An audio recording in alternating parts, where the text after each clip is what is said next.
अस्सलाम वालेकुम play group. आज आपने Urdu second term printed copy का पेज नंबर 64 हल करना है। उस पर आपको दिया गया है हरूफ पर नुक्ते लगाइए। यहाँ पर आपको हरूफ दिए गए हैं, उनके आपने नुक्ते लगाने हैं। सबसे पहले है अलिफ। अलिफ का तो कोई नुक्ता होता ही नहीं। अलिफ मद आ, इसका भी कोई नुक्ता नहीं होता। अलिफ मद आ के बाद बे। बे के कितने नुक्ते होते हैं? एक। और कहाँ पे? नीचे। बे। अलिफ, अलिफ मद आ, बे। बे के बाद पे। पे के नीचे 3 नुक्ते होते हैं, 1 2 3। अलिफ, अलिफ मद आ, बे, पे। पे के बाद ते, जिसके ऊपर 2 नुक्ते, ते। अलिफ, अलिफ मद आ, बे, पे, ते। ते के बाद टे। टे जिसके ऊपर एक छोटी सी तोय होती है, टे। ते, टे। टे के बाद से, जिसके ऊपर 3 नुक्ते, से।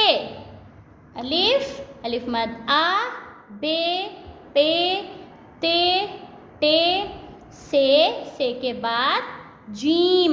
जीम के बैली में 1 नुक्ता, जीम।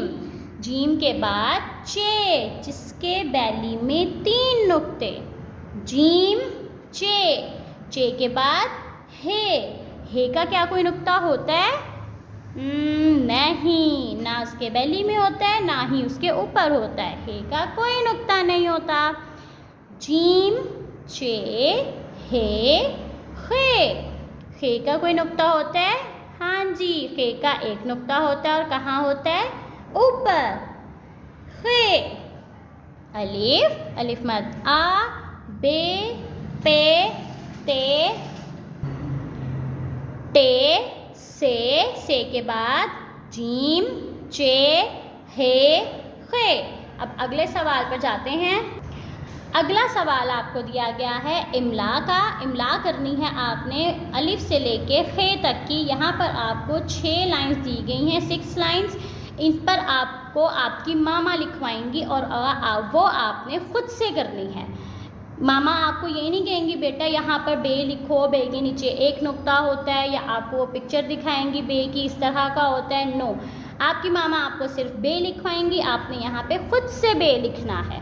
ठीक है, जो भी आपको वो हर्फ बोलेंगी वो आपने खुद से लिखना है। और ये देखें, ये यहाँ पे ये मिकी माउस जादू कर रहा है, तो इस जादू से आपको बहुत अच्छा आ जाएगा। अल्लाह।